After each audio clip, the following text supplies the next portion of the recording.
নমস্কাৰ বন্ধু-বান্ধৱীসকল পুনৰ এবাৰ সকলোকে স্বাগতম জনাইছোঁ আন এটি জব ইনফৰ্মেটিভ ভিডিঅ'লৈ লৈ আহিছোঁ আন এটি জবৰ ইনফৰমেশ্যন আৰু আজিৰ এই এডভাৰটাইজমেণ্টটো আহিছে ছইল কনজাৰভেশ্যন ডিপাৰ্টমেণ্টৰ পৰা অসমৰ আৰু তেওঁলোকে টোটেল 18টা পদৰ বাবে আবেদন বিচাৰিছে গতিকে আহক পলম নকৰি এডভাৰটাইজমেণ্ট চাইছোঁ অসম লোকসেৱা আয়োগে এই এডভাৰটাইজমেণ্টখন পাব্লিছ কৰিছে APSCৰ ফালৰ পৰা এই ৰিক্ৰুটমেণ্ট প্ৰচেছটো কমপ্লিট কৰিব junior engineer under soil conservation department এইটো পোষ্ট টোটেল 18টা আছে যাৰ বাবে যিটো দৰমহা তেওঁলোকে পে' কৰিব সেইটো বেচিক পে 14,000 পৰা ষ্টাৰ্ট হৈ পেলাই 70,000 লৈকে থাকিব গ্ৰেড পে থাকিব 8,700 ৰুপিজ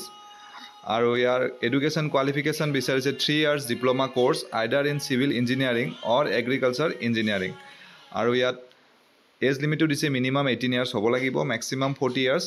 এজ ৰিলেক্সেশ্যন থাকিব আপাৰ এজ লিমিটটো এজ পাৰ গভৰ্ণমেণ্ট নৰ্মছ আৰু অনলাইন আবেদন অহা 16 জুলাইৰ পৰা ষ্টাৰ্ট হ'ব 15 আগষ্টলৈকে সময় থাকিব আৰু এপ্লিকেশ্যন ফি জেনেৰেলৰ বাবে 297 ৰুপিজ OBCৰ বাবে 197 আৰু SC ST তথা PWBD কেণ্ডিডেটসকলৰ বাবে 47 ৰুপিজ পে' কৰিব লাগিব আবেদন কৰিব লাগিব APSCৰ অফিচিয়েল ৱেবছাইটত গৈ পেলাই গতিকে বাকী এডভাৰটাইজমেণ্টখন মই ডেছক্ৰিপশ্যনত দি দিম আপোনালোকে তাৰ পৰা ডাউনলোড কৰি ল'ব পাৰিব আৰু কিবা কনফিউজন থাকিলে আপোনালোকে কমেণ্ট কৰি সুধিব পাৰিব গতিকে আশা কৰিছোঁ এই ভিডিঅ'টিৰ জৰিয়তে আপোনালোকৰ মাজৰ কিছু হ'লেও কেণ্ডিডেট উপকৃত হ'ব পুনৰ এনেদৰে এটা নতুন ভিডিঅ'ত লগ পাম ধন্যবাদ